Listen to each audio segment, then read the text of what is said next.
نحمده ونستعينه ونؤمن به ونتوكل عليه ونعوذ بالله من شرور أنفسنا ومن سيئات أعمالنا من يهده الله فلا مضل له ومن يضلل فلا هادي له وأشهد أن لا إله إلا الله وحده لا شريك له وأشهد أن محمدا عبده ورسوله أرسله بالهدى ودين الحق ليظهره على الدين كله ولو كره المشركون يا أيها الذين آمنوا اتقوا الله حق تقاته ولا تموتن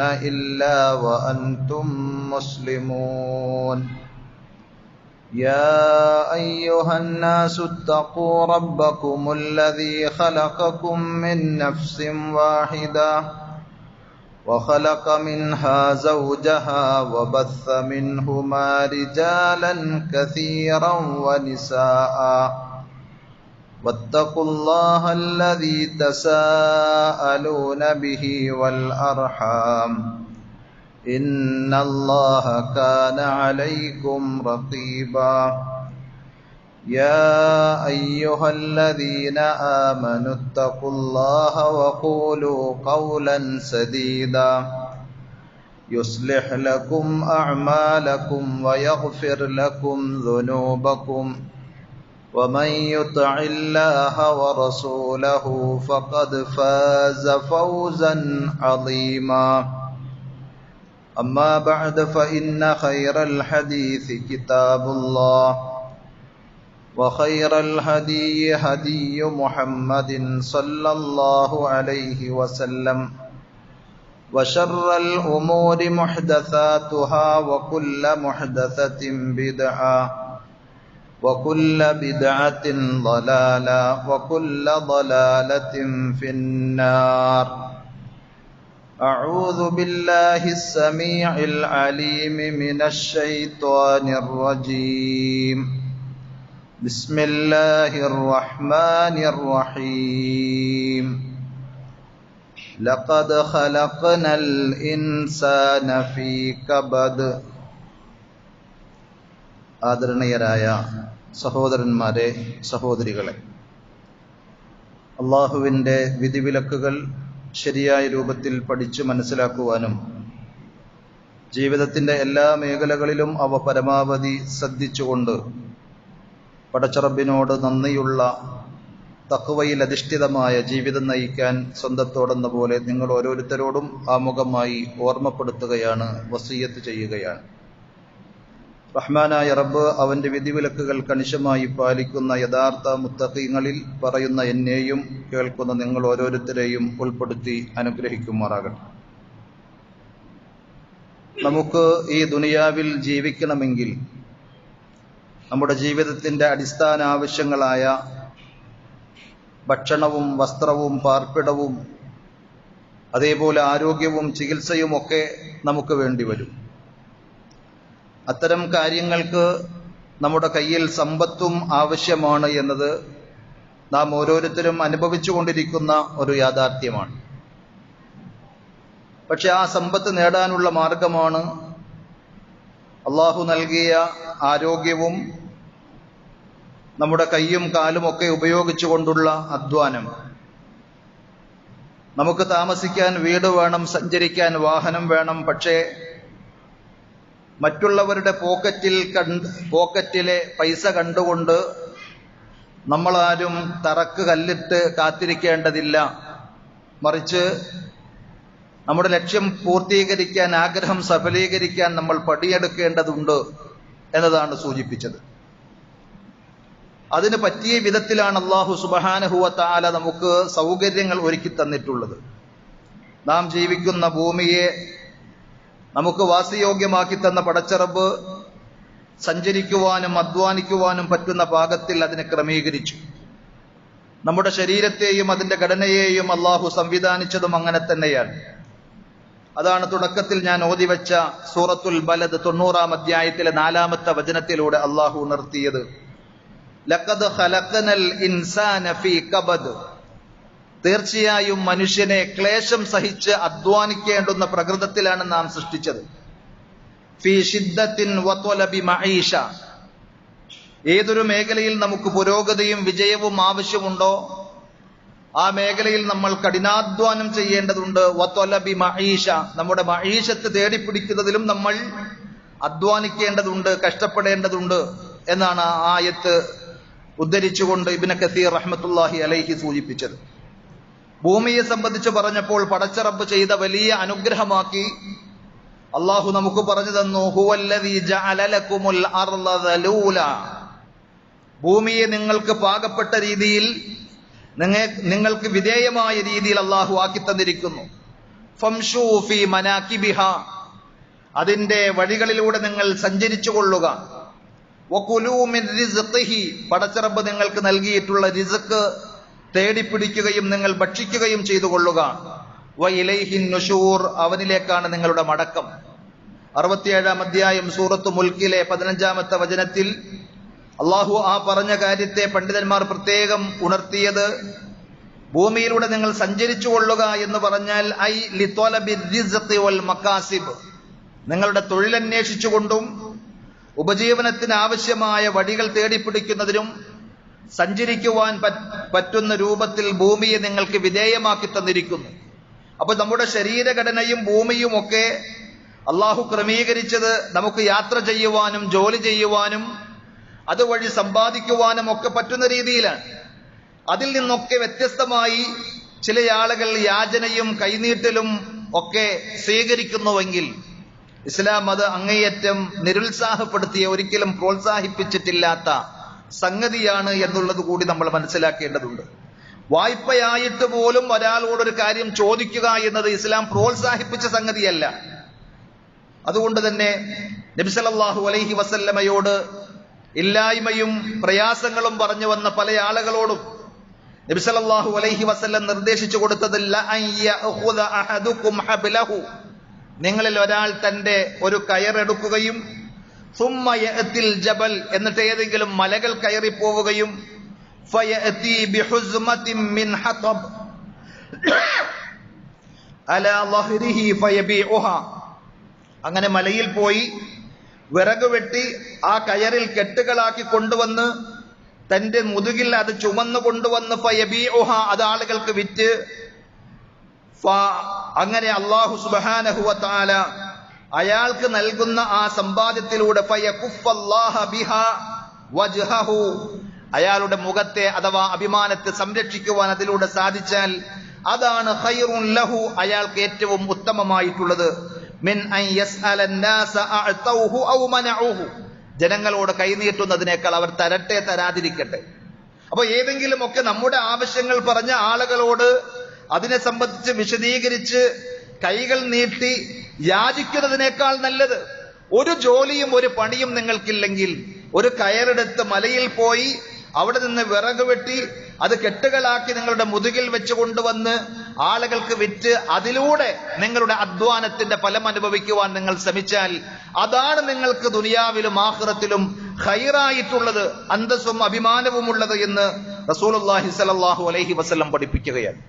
ഇന്ന് നാം ലോകത്തെ മൊത്തത്തിൽ പരിശോധിച്ചാൽ, നമ്മുടെ മഹാരാജ്യത്തെ ഒന്ന് വിലയിരുത്തിയാൽ നമുക്ക് മനസ്സിലാക്കുവാൻ സാധിക്കുന്ന ഏറ്റവും വലിയ ഒരു വെല്ലുവിളിയാണ്, പ്രതിസന്ധിയാണ് തൊഴിലില്ലായ്മ എന്നത്.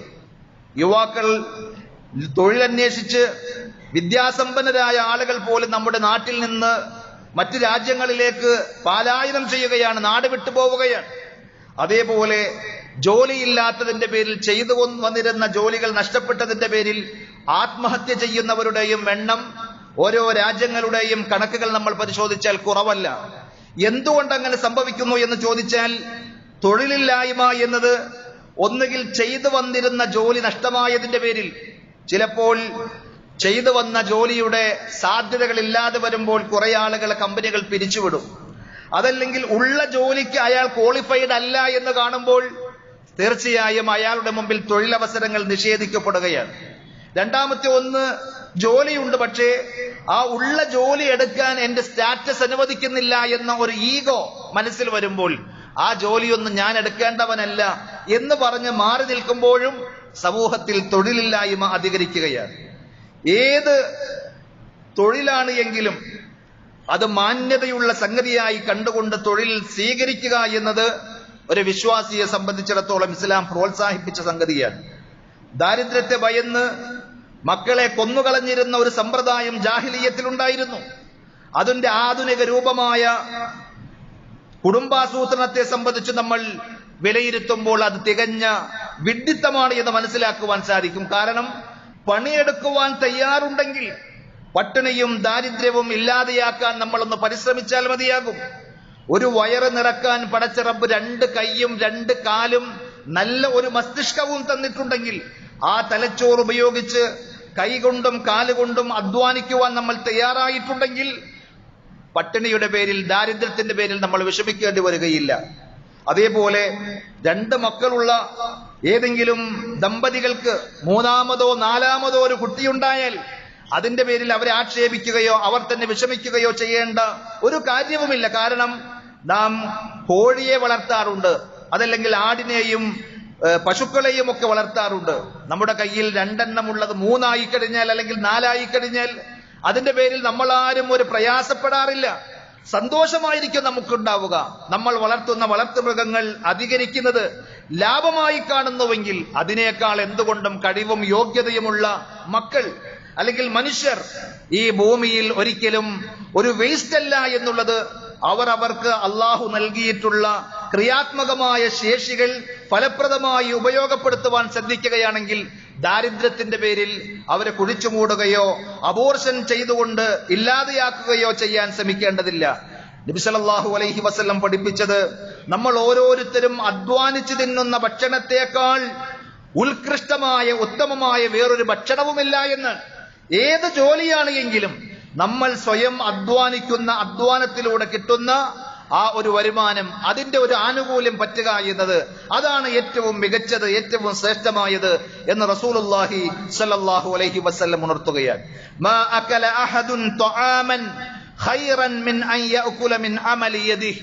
ഒരാൾ തന്റെ കൈകൾ കൊണ്ട് അധ്വാനിച്ച് അതിലൂടെ ഭക്ഷിക്കുന്നതിനേക്കാൾ ഉത്കൃഷ്ടമായ ഖൈറായ ഒരു ഭക്ഷണവും ഒരാളും കഴിക്കുന്നില്ല എന്നാണ്. എന്നിട്ട് പറഞ്ഞു റസൂലുള്ളാഹി സ്വല്ലല്ലാഹു അലൈഹി വസല്ലം, വ ഇന്ന നബിയല്ലാഹി ദാവൂദ അലൈഹിസ്സലാം, അല്ലാഹുവിന്റെ പ്രവാചകനായ ദാവൂദ് നബി അലൈഹിസ്സലാത്തു വസ്സലാം കാന യഅകുലു മിൻ അമലി യദിഹി, തന്റെ കൈകൾ കൊണ്ട് അധ്വാനിച്ച് കിട്ടിയതിലൂടെയാണ് അദ്ദേഹം ഭക്ഷണം കഴിച്ചിരുന്നത് എന്ന് റസൂലുള്ളാഹി സ്വല്ലല്ലാഹു അലൈഹി വസല്ലം പ്രത്യേകം ഉണർത്തുന്നു. ദാവൂദ് നബി അലൈഹിസ്സലാത്തു വസ്സലാമയെ ഉദാഹരണമായി പറഞ്ഞത് വേറെ ഒരു പ്രവാചകനും അങ്ങനെ ചെയ്യാത്തത് കൊണ്ടല്ല. പണ്ഡിതന്മാർ അവിടെ പ്രത്യേകം ഉണർത്തിയ ഒരു കാര്യം, ദാവൂദ് നബി അലൈഹിസ്സലാത്തു വസ്സലാം ദുനിയാവിൽ നാട് ഭരിച്ചൊരു രാജാവായിരുന്നു. അദ്ദേഹത്തിന് അധ്വാനിക്കാതെ വേണമെങ്കിൽ കഴിയാനുള്ള സാഹചര്യങ്ങളും സാധ്യതകളും ഉണ്ടായിരുന്നു. എന്നിട്ടും അദ്ദേഹം അധ്വാനിച്ചു. അങ്ങനെയാണ് അദ്ദേഹം ഭക്ഷണം കഴിച്ചിരുന്നത് എങ്കിൽ മാതാപിതാക്കൾ സമ്പാദിച്ചു വെച്ചിട്ടുണ്ട്, ഇനി ഞാൻ എന്തിന് പണിയെടുക്കണം എന്ന് ചിന്തിക്കുന്ന യുവാക്കൾക്ക് ആ ഹദീസിൽ കൃത്യമായ പാഠമുണ്ട്. മക്കൾക്ക് നല്ല വരുമാനമുണ്ട്, എനിക്ക് ആരോഗ്യമുണ്ടെങ്കിലും ജോലി ചെയ്യാൻ കഴിയുമെങ്കിലും ഞാൻ ജോലിക്കൊന്നും പോകുന്നില്ല എന്ന് പറയുന്ന പിതാക്കന്മാർക്കും പ്രായമായ ആളുകൾക്കുമൊക്കെ അതിലൊരു സന്ദേശമുണ്ട്. അഥവാ നമ്മൾ അധ്വാനിക്കണം. ആരെയും ആശ്രയിക്കാതെ, അത് സ്വന്തം മക്കളെയാണ് എങ്കിലും മാതാപിതാക്കളെയാണ് എങ്കിലും അവരെ ബുദ്ധിമുട്ടിക്കാതെ, അവരെ ആശ്രയിക്കാതെ നമുക്ക് കഴിയുവാൻ സാധിക്കുമെങ്കിൽ പരമാവധി അങ്ങനെ തന്നെയാണ് ഒരു മനുഷ്യൻ ശ്രദ്ധിക്കേണ്ടത്. സ്വതക്കകൾക്കും നന്മകൾക്കും അവരുടെ കയ്യിൽ നിന്ന് എന്തെങ്കിലും കിട്ടിയിട്ട് ഒരു സ്വതക്ക ചെയ്യാൻ, ഒരു സൽക്കർമ്മം ചെയ്യാൻ നമ്മൾ കാത്തു നിൽക്കേണ്ട ആവശ്യമില്ല. ഇമാം നവവി റഹ്മത്തുള്ളാഹി അലൈഹി പറയുന്നു, ഇന്ന ഫിൽ ഹദീസി ഹസ്സൻ അല സ്വദഖതി വൽ അക്ലി മിൻ അമലി യദിഹി വൽ ഇക്തിസാബി ബിൽ മുബാഹാത്ത്. ഈ ഹദീസിൽ വ്യക്തമായ പാഠമുണ്ട്. ഹസ്സൻ അല സ്വദഖ, സ്വതക്ക ചെയ്യാനുള്ള പ്രേരണ, വൽ അഖൽ, അതേപോലെ തന്നെ ഉപജീവനം നടത്തുവാനുള്ള പ്രേരണ, മിൻ അമലി യദിഹി, ഓരോരുത്തരും അവർ അധ്വാനിക്കുന്ന മാർഗത്തിലൂടെ തന്നെ അയാൾ അധ്വാനിച്ചതിൽ നിന്ന് ഭക്ഷിച്ച്, അയാൾ സമ്പാദിച്ചതിൽ നിന്ന് അയാൾ സ്വതക്ക ചെയ്ത് ദാനധർമ്മങ്ങൾ നൽകി, വൽ ഇക്തിസാബ് ബിൽ മുബാഹാത്ത്, അനുവദനീയമായ മാർഗത്തിലൂടെ സമ്പാദിക്കുക എന്നതും ഈ ഹദീസിലൂടെ നമുക്ക് ഇസ്ലാം പ്രേരിപ്പിച്ചതായി പഠിക്കുവാൻ സാധിക്കുമെന്നാണ് അദ്ദേഹം പറഞ്ഞത്. മഹാപണ്ഡിതനായ മുഹമ്മദ് ബിൻ ഹസൻ റഹ്മത്തുള്ളാഹി അലൈഹി പറയുന്നു, അദ്ദേഹത്തിന്റെ അൽ കസ്ബ്, അധ്വാനം അല്ലെങ്കിൽ സമ്പാദ്യം എന്ന പേരിൽ അദ്ദേഹം രചിച്ച ഗ്രന്ഥത്തിൽ അദ്ദേഹം രേഖപ്പെടുത്തുകയാണ്, വഹുജ്ജതുനാ ഫീ വുജൂബി സഅയി ലിൽ അമലി വൽ ഇൻതാജ്. ഓരോരുത്തരും അവരവരുടെ കഴിവിനനുസരിച്ച് അധ്വാനിക്കണം, അതേപോലെ പ്രൊഡക്റ്റീവായ മേഖലയിൽ പ്രയത്നിക്കണം എന്നതിന് അത് നിർബന്ധമാണ് എന്ന് പറയുവാനുള്ള നമ്മുടെ ന്യായം, തെളിവ് ഖൗലുഹു തആല, അല്ലാഹുവിന്റെ കിതാബിൽ അല്ലാഹു പറഞ്ഞ വചനമാണ്. അൻഫിഖൂ മിൻ ത്വയ്യിബാതി മാ കസബ്തും, നിങ്ങൾ സമ്പാദിച്ചുണ്ടാക്കിയതിൽ നിന്ന് ഏറ്റവും വിശിഷ്ടമായത് നിങ്ങൾ ചെലവഴിക്കുക എന്ന് അല്ലാഹു പറഞ്ഞിട്ടുണ്ടല്ലോ. ആ സമ്പാദ്യം അത് ഹലാലായ മാർഗത്തിലായി കഴിഞ്ഞാൽ അതിൽ നിന്ന് നിങ്ങൾ അള്ളാഹുവിന്റെ മാർഗത്തിൽ ചെലവഴിക്കണമെന്നുള്ള അള്ളാഹുവിന്റെ കൽപ്പന അതൊരു നിർബന്ധത്തെ കുറിക്കുന്നതാണ്. അതിനാൽ ആ മാർഗത്തിൽ പ്രയത്നിക്കുക എന്നത് കേവലം അനുവദനീയം എന്നതിനേക്കാൾ നിർബന്ധമായൊരു സംഗതിയാണ് എന്നാണ് മുഹമ്മദ് ബിൻ അൽ ഹസൻ റഹ്മത്തുള്ളാഹി അലൈഹി രേഖപ്പെടുത്തിയത്. ഇന്ന ജോലി അതേ ഞാൻ ചെയ്യുകയുള്ളൂ എന്ന് നമുക്ക് പറഞ്ഞു ഒഴിഞ്ഞ് നിൽക്കേണ്ട കാര്യമില്ല. ഹലാലായ ഏത് ജോലിയാണ് എങ്കിലും ഒരു മനുഷ്യനെ സംബന്ധിച്ചിടത്തോളം, ഒരു വിശ്വാസിയെ സംബന്ധിച്ചിടത്തോളം അത് അയാൾക്ക് അന്തസ്സാണ്, അഭിമാനമാണ്. നബിമാർ ചെയ്ത ജോലികൾ ചരിത്രം പരിശോധിച്ചാൽ നമുക്ക് കാണുവാൻ സാധിക്കും. പക്ഷേ അതിൽ മിക്ക ജോലികളും ഇന്ന് പല ആളുകളും അയിത്തം കൽപ്പിച്ച് താഴ്ന്ന ജോലികളായി മുദ്രകുത്തി മാറ്റിവെക്കുന്നതാണ് എന്നതാണ് അത്ഭുതകരമായ ഒരു സംഗതി. മഹാനായ നൂഹ് നബി അലൈഹി സ്വലാത്തു വസ്സലാമിയെ സംബന്ധിച്ച് ചരിത്രത്തിൽ നമുക്ക് കാണുവാൻ സാധിക്കും. അദ്ദേഹം മരപ്പണി ചെയ്ത, നമ്മുടെ ഭാഷയിൽ പറഞ്ഞാൽ ആശാരിപ്പണി ചെയ്ത ആളായിരുന്നു. ഒരു കപ്പലുണ്ടാക്കുവാൻ അള്ളാഹു കൽപ്പിച്ചപ്പോൾ അതിന്റെ മരവും അതേപോലെ തന്നെ ഉളിയും ചുറ്റികയും ആണിയുമെല്ലാം അടിച്ച് കൃത്യമായി ചെയ്ത് അതൊരു കുറ്റമറ്റ കപ്പലാക്കി തീർത്തത് നൂഹ് നബി അലൈഹി സ്വലാത്തു വസ്സലാമയാണെങ്കിൽ അദ്ദേഹം ഒരു നജ്ജാർ, ഒരു ആശാരിപ്പണി ചെയ്ത ആളായിരുന്നു എന്ന് ചരിത്രം രേഖപ്പെടുത്തുന്നു. അതേപോലെ ദാവൂദ് നബി അലൈഹി സ്വലാത്തു വസ്സലാമയെ സംബന്ധിച്ചും പരിശുദ്ധ ഖുർആനിൽ തന്നെ സൂചനയുണ്ട്. ചരിത്രം പറയുന്നു അദ്ദേഹം ഇരുമ്പ് പണി ചെയ്ത, നമ്മുടെ ഭാഷയിൽ പറഞ്ഞാൽ കൊല്ലപ്പണി ചെയ്ത ആളായിരുന്നു എന്നാണ്. രാജ്യം ഭരിച്ച, അള്ളാഹുവിന്റെ പ്രവാചകത്വം ലഭിച്ച ഒരു മഹാനായ പ്രവാചകനാണ് ദാവൂദ് നബി അലൈഹി സ്വലാത്തു വസ്സലാം. പക്ഷേ ആ പണി ഒരു മോശമായ ജോലിയായി അദ്ദേഹത്തിന് തോന്നിയില്ല. ഇദ്രീസ് നബി അലൈഹി സ്വലാത്തു വസ്സലാം വസ്ത്രം തുന്നുന്ന, തയ്യൽ പണി ചെയ്ത ആളായിരുന്നു എന്നാണ്. അതേപോലെ ആടുകളെ മേയ്ക്കുന്ന, കന്നുകാലികളെ നോക്കുന്ന എത്രയോ പ്രവാചകന്മാരുടെ ചരിത്രം നമുക്ക് കാണുവാൻ സാധിക്കും. മഹാനായ മൂസാ നബി അലൈഹി സ്വലാത്തു വസ്സലാം, മുഹമ്മദ് നബി സല്ലല്ലാഹു അലൈഹി വസല്ലം ഒക്കെ ഈ പറഞ്ഞ ജോലികൾ ചെയ്തതായി കാണുവാൻ സാധിക്കും. മത്സ്യബന്ധനത്തിന് പോയ, കൃഷി ചെയ്ത പ്രവാചകന്മാരുണ്ട്, ഇസ്മായിൽ നബി അലൈഹി സ്വലാത്തു വസ്സലാമയെ പോലെ. അതുകൊണ്ട് അധ്വാനിക്കുവാൻ നമ്മൾ തയ്യാറായി കഴിഞ്ഞാൽ ആ മാർഗത്തിലൂടെ നമ്മുടെ കയ്യിലേക്ക് വരുന്ന പൈസ, ആ സമ്പാദ്യം അത് ഏറ്റവും മൂല്യമുള്ളതാണ്, ഏറ്റവും മഹത്വമുള്ളതാണ്. എന്നാൽ ആത്മീയതയെ മറയാക്കിക്കൊണ്ട് തവക്കുലിന്റെ പേരിൽ പണിയെടുക്കാതെ തെണ്ടിത്തിന്ന് അതൊരു ശീലമാക്കിയ ചില ആളുകളുണ്ട്, സൂഫി ത്വരീഖത്തുകാരായ ആളുകൾ. അവരെ ഇമാം ഖുർത്തുബി റഹ്മത്തുള്ളാഹി അലൈഹി നിശിതമായി വിമർശിക്കുന്നത് പരിശുദ്ധ ഖുർആനിലെ 25-ാം അധ്യായം സൂറത്തുൽ ഫുർഖാനിലെ 20-ാമത്തെ ആയത്തിന്റെ തഫ്സീറിൽ നമുക്ക് കാണുവാൻ സാധിക്കും. അല്ലാഹു പറഞ്ഞു, വമാ അർസൽനാ ഖബ്ലക മിനൽ മുർസലീൻ ഇല്ലാ ഇന്നഹും ലയഅകുലൂന അത്ത്വാമ വയംശൂന ഫിൽ അസ്വാഖ്. പ്രവാചകരെ, താങ്കൾക്ക് മുമ്പ് നാം അയച്ച എല്ലാ ദൂതന്മാരും അവർ ഭക്ഷണം കഴിച്ചിട്ടുണ്ട്, അവർ അങ്ങാടികളിലൂടെ സഞ്ചരിച്ചിട്ടുണ്ട്, അവരുടെ ആവശ്യങ്ങൾ നിർവഹിക്കാൻ, വാങ്ങാനും കൊടുക്കുവാനും ഒക്കെയായി അങ്ങാടികളിലൂടെ അവർ സഞ്ചരിച്ചിട്ടുണ്ട്.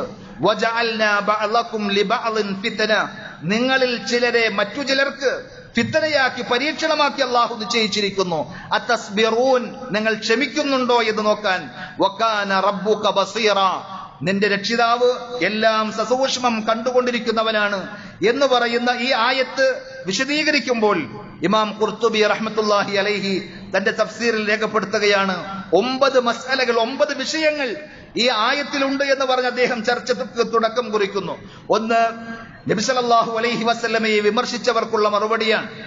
അള്ളാഹുവിന്റെ പ്രവാചകൻ മുഹമ്മദ് നബി സല്ലല്ലാഹു അലൈഹി വസല്ലം ജോലി ചെയ്യുന്നു, ഭക്ഷണം കഴിക്കുന്നു, അങ്ങാടികളിലൂടെ സഞ്ചരിക്കുന്നു, ഇതെല്ലാം ഒരു നെഗറ്റീവായി, ഒരു ഡിസ്ക്വാളിഫിക്കേഷനായി കണ്ടുകൊണ്ട് ഒരു പ്രവാചകനാകാനുള്ള യോഗ്യത ഇദ്ദേഹത്തിനില്ല എന്ന് പറഞ്ഞ് വിമർശിച്ച ആളുകൾക്കുള്ള അള്ളാഹുവിന്റെ മറുപടി, നാം അയച്ച എല്ലാ പ്രവാചകന്മാരും എങ്ങനെ തന്നെയാണ്.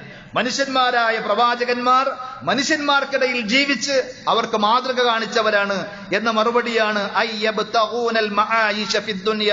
ദുനിയാവിൽ അവർ അവരുടെ ഉപജീവനത്തിന്റെ മാർഗങ്ങൾ അന്വേഷിച്ച് അങ്ങാടികളിലൂടെ അവർ പോയിട്ടുണ്ട്. അത് പ്രവാചകന്മാരുടെ ഒരു രീതിയായി അദ്ദേഹം പ്രത്യേകം അവിടെ ഉണർത്തുന്നുണ്ട്. പിന്നെ അവരാരും മലക്കുകളല്ല. അവർക്ക് വിശപ്പുണ്ട്, ഭക്ഷണം കഴിക്കണം. അവർക്ക് ദാഹിക്കും, വെള്ളം കുടിക്കണം. രോഗമുണ്ടാകും, ചികിത്സിക്കണം. ഇങ്ങനെയൊക്കെ അവരുടെ ജീവിതത്തിലുണ്ട്. മൂന്നാമത്തെ ഒരു കാര്യം അദ്ദേഹം പറഞ്ഞത് ഹാദിഹിൽ ആയത്തു അസ്ലുൻ ഫീ തനാവുലിൽ അസ്ബാബ് വതലബിൽ മആഷ്.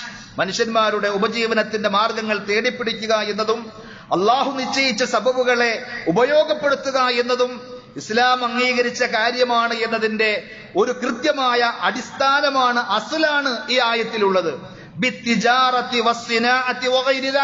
ചിലപ്പോൾ ബിസിനസ് ചെയ്യണം, ചിലപ്പോൾ ഏതെങ്കിലും തരത്തിലുള്ള തൊഴിലുകൾ ചെയ്യേണ്ടി വരും. അതല്ലാത്ത മാർഗത്തിലൂടെയൊക്കെ മനുഷ്യന്മാർ അവർക്ക് അള്ളാഹ് നിശ്ചയിച്ച ഉപജീവനത്തിന്റെ വഴികൾ തേടിപ്പിടിക്കുക എന്നതും അള്ളാഹു ദുനിയാവിൽ നിശ്ചയിച്ചിട്ടുള്ള സബബുകളെ സ്വീകരിക്കുക എന്നതും മതപരമായി അംഗീകരിക്കുന്ന സംഗതിയാണ് എന്നതിനുള്ള അടിസ്ഥാനം ഈ ആയത്താണ് എന്ന് അദ്ദേഹം പറഞ്ഞു. ഈ കാര്യം പല സ്ഥലത്തും നമ്മൾ വിശദീകരിച്ചിട്ടുണ്ട്, പല ആയത്തുകളിലൂടെയും അള്ളാഹു പറഞ്ഞു തന്നതാണ്. എന്നാൽ അക്കാര്യം ഒന്നുകൂടി ഇവിടെ പറയുവാൻ നമ്മൾ ആഗ്രഹിക്കുന്നത് എന്ന് പറഞ്ഞിട്ട് അദ്ദേഹം പറഞ്ഞൊരു കാര്യം, ഈ കാലത്തെ ചില ശൈഖുമാർ പറയുന്നു, ചില ആളുകൾ എന്നോട് പറഞ്ഞിട്ടുണ്ട് എന്ന പേരിലാണ്. എന്താണ് അദ്ദേഹം പറഞ്ഞത്? തവക്കുലിന്റെ പേരിൽ നമ്മൾ എന്തിന് അധ്വാനിക്കണം, നമ്മൾ എന്തിന് ജോലി ചെയ്യണം, നമ്മൾ എന്തിന് ബിസിനസ് നടത്തണം, നമുക്കൊക്കെ അള്ളാഹു നിശ്ചയിച്ചത് നമ്മുടെ കൈകളിലേക്ക് വരും എന്നിങ്ങനെ തവക്കുലിനെ തെറ്റിദ്ധരിപ്പിച്ചുകൊണ്ട്, തെറ്റായി വ്യാഖ്യാനിച്ചുകൊണ്ട് ചില ആളുകൾ പറയുന്നു എന്ന് പറഞ്ഞിട്ട് അദ്ദേഹം കൊടുക്കുന്ന മറുപടി ഫൽ അജബൽ അജബ്, ഏറ്റവും വലിയ അത്ഭുതകരം, ആശ്ചര്യകരം എന്ന് പറയട്ടെ, പടച്ചറബിലെല്ലാം തവക്കുലാക്കി, ഞാൻ ആരെയും ഒന്നിനെയും ആശ്രയിക്കുന്നില്ല, ഒന്നുമായും ബന്ധപ്പെടുന്നില്ല എന്ന് പറയുന്ന ആളുകളുടെ കാര്യത്തിലാണ് ഏറ്റവും വലിയ അത്ഭുതം തോന്നുന്നത്.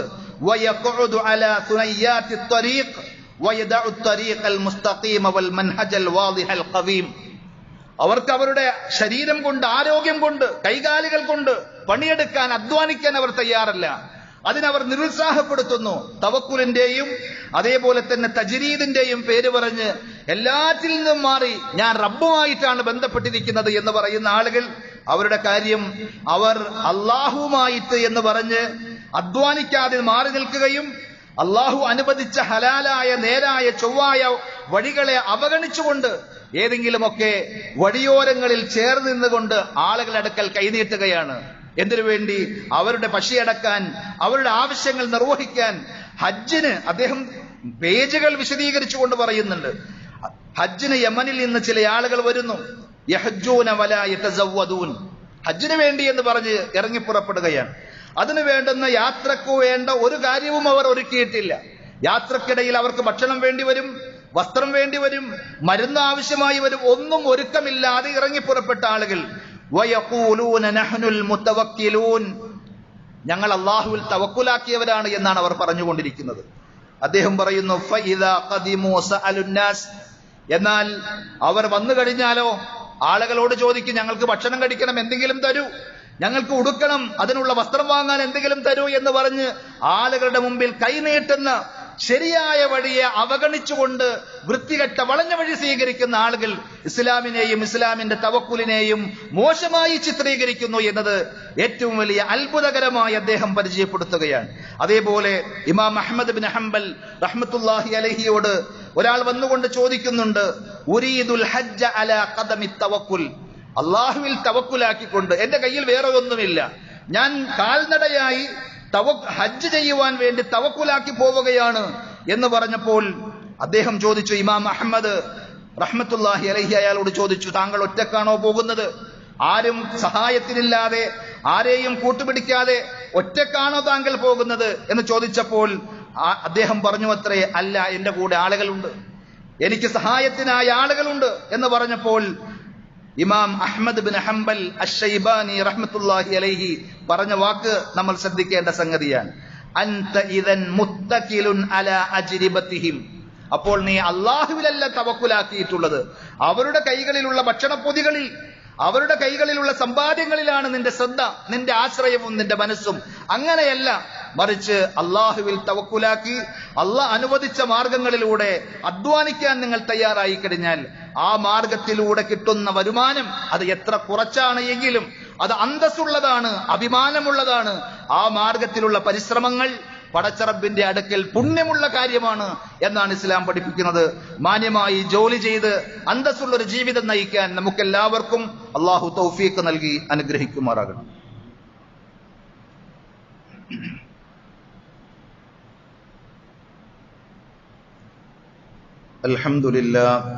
അൽഹംദുലില്ലാഹി റബ്ബിൽ ആലമീൻ വസ്സലാത്തു വസ്സലാമു അലാ അഷ്റഫിൽ അംബിയാഇ വൽ മുർസലീൻ നബിയ്യിനാ മുഹമ്മദിൻ വഅലാ ആലിഹി വഅസ്ഹാബിഹി വസല്ലമ തസ്ലീമൻ കസീറാ. യാ അയ്യുഹല്ലദീന ആമനു തഖുല്ലാഹ ഹഖ്ക തുഖാതിഹി വലാ തമൂതുന്ന ഇല്ലാ വഅൻതും മുസ്ലിമൂൻ. സ്നേഹമുള്ള സഹോദരന്മാരെ, സഹോദരികളെ, അള്ളാഹുവിന്റെ വിധിവിലക്കുകൾ ജീവിതത്തിന്റെ എല്ലാ മേഖലകളിലും പരമാവധി സൂക്ഷിക്കണമെന്ന് ഒരിക്കൽ കൂടി ഉണർത്തുകയാണ്. റഹ്മാനായ റബ്ബ് നമുക്കെല്ലാവർക്കും അതിനുള്ള തൗഫീഖ് പ്രദാനം ചെയ്യുമാറാകട്ടെ. നമ്മുടെ കീഴിൽ ജോലി ചെയ്യുന്ന തൊഴിലാളികളുണ്ടെങ്കിൽ നമുക്ക് ചില ഹക്കുകൾ അവരോടുണ്ട്. തൊഴിലിന്റെ മഹത്വം നമ്മൾ മനസ്സിലാക്കി ജോലി ചെയ്യാതെ മടിപിടിച്ചിരിക്കുന്ന രീതി ഇസ്ലാമികമല്ല എന്ന് നമ്മൾ തിരിച്ചറിഞ്ഞു. ഇനി അങ്ങനെയുള്ള ഏതെങ്കിലും തൊഴിലാളികൾ, അത് ഏത് ജോലിയാണ് എങ്കിൽ, നമ്മുടെ കീഴിൽ ഒരാൾ ജോലി ചെയ്യുന്നു എങ്കിൽ അയാളോട് നമുക്ക് ചില ഹക്കുകളുണ്ട്. അതിലേറ്റവും പ്രധാനപ്പെട്ട ഒന്ന്, അയാളുടെ അധ്വാനത്തിന്റെ വേതനം അയാൾക്ക് ഒരു വീഴ്ചയും കൂടാതെ കൊടുക്കുക എന്നതാണ്. നബി സല്ലല്ലാഹു അലൈഹി വസല്ലം പറഞ്ഞു, സലാസത്തുൻ അന ഹസ്മുഹും. അള്ളാഹു പറഞ്ഞതായി, പരലോകത്ത് ഖിയാമത്ത് നാളിൽ 3 വിഭാഗം ആളുകൾക്കെതിരിൽ ഞാൻ എതിരായി വരും, അവർക്കെതിരിൽ വാദിക്കുവാൻ ഞാൻ ഉണ്ടാകും. വമൻ കുൻതു ഹസ്മുഹു ഹസംതുഹു യൗമൽ ഖിയാമ. ഞാൻ ആർക്കെങ്കിലും എതിരിൽ നിന്നുകൊണ്ട് വാദിച്ചാലോ ഞാൻ അയാളെ പരാജയപ്പെടുത്തി കളയും എന്നാണ് അള്ളാഹു പറഞ്ഞത്. എന്നിട്ട് അതിൽ ഒന്ന് പറഞ്ഞത്, റജുലുൻ ഇസ്തഅജറ അജീറ. ഒരു മനുഷ്യൻ ഒരാളെ കൂലിക്ക് നിശ്ചയിച്ചു, ജോലി എടുക്കുവാൻ വേണ്ടി അയാളെ ഏൽപ്പിച്ചു. ഫസ്തൗഫ മിൻഹു. അയാൾ പറഞ്ഞ ജോലിയെല്ലാം അയാൾ ചെയ്തു. വലം യുഅതി അജ്റഹു. എന്നിട്ട് ജോലി കഴിഞ്ഞതിന് ശേഷം അയാൾക്ക് കൂലി കൊടുത്തില്ല. എന്തെങ്കിലുമൊക്കെ ന്യായങ്ങൾ, എന്തെങ്കിലുമൊക്കെ ഉടായ്പകൾ പറഞ്ഞുകൊണ്ട് അയാളുടെ ജോലിക്കുള്ള വേതനം കൊടുക്കാതെ ആരെങ്കിലും അയാളെ പ്രയാസപ്പെടുത്തിയാൽ പരലോകത്ത് ഇയാൾക്കെതിരിൽ അള്ളാഹു വരുമെന്നാണ് നബി സല്ലല്ലാഹു അലൈഹി വസല്ലം ഉണർത്തിയത്.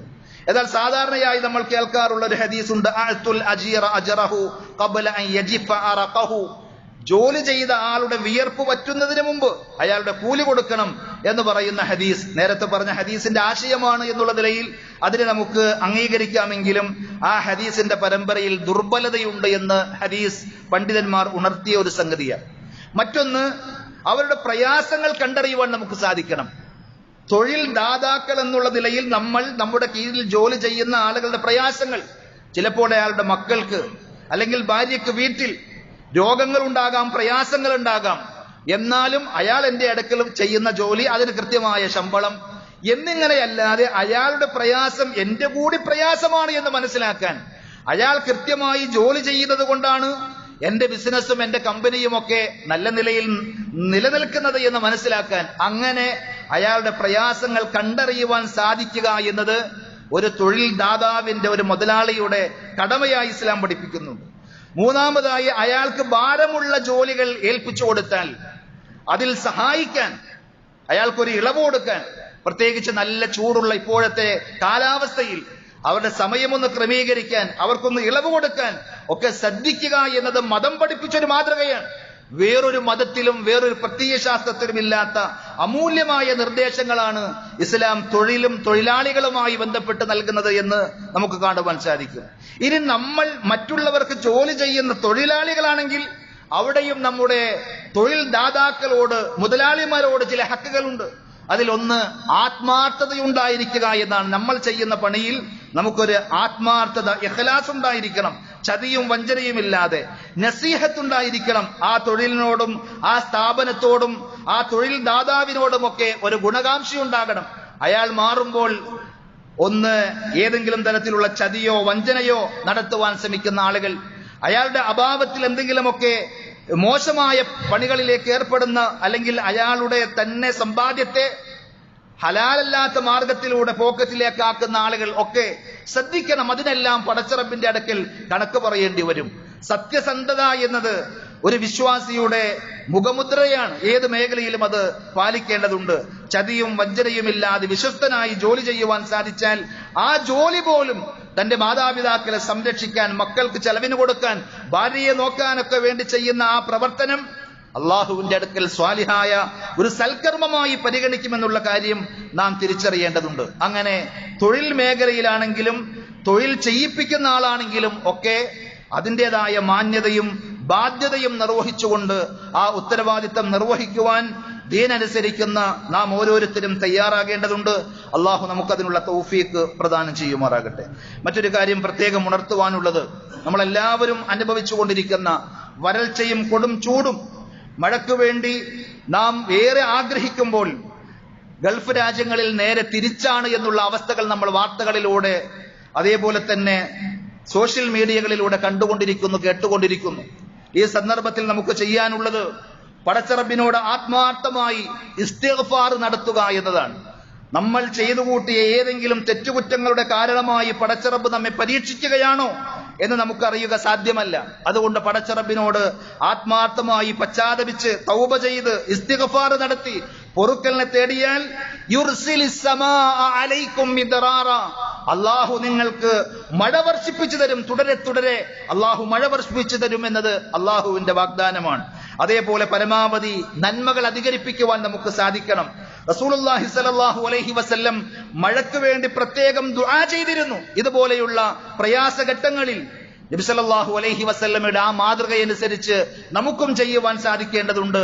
മിമ്പറിൽ വെച്ച് ദുആ ചെയ്യുമ്പോൾ സാധാരണ ഇമാം കൈ ഉയർത്താറില്ല. നബി സല്ലല്ലാഹു അലൈഹി വസല്ലം കൈ ഉയർത്തിയിട്ടില്ല എന്നതാണ്. എന്നാൽ മഴയ്ക്ക് വേണ്ടി ദുആ ചെയ്യുമ്പോൾ രണ്ട് കൈകളും നബി സല്ലല്ലാഹു അലൈഹി വസല്ലം നന്നായി ഉയർത്തുകയും അള്ളാഹുവിനോട് ദുആ ചെയ്യുകയും ചെയ്തു. അതുകൊണ്ട് നാം ആ ഒരു സുന്നത്ത് പാലിച്ചുകൊണ്ട് പടച്ചവനോട് മഴയ്ക്ക് വേണ്ടി ദുആ ചെയ്യുകയാണ്. നിങ്ങൾ ഓരോരുത്തരും കൈ ഉയർത്തിക്കൊണ്ടായിരിക്കണം ആ സന്ദർഭത്തിൽ ആമീൻ പറയേണ്ടത്.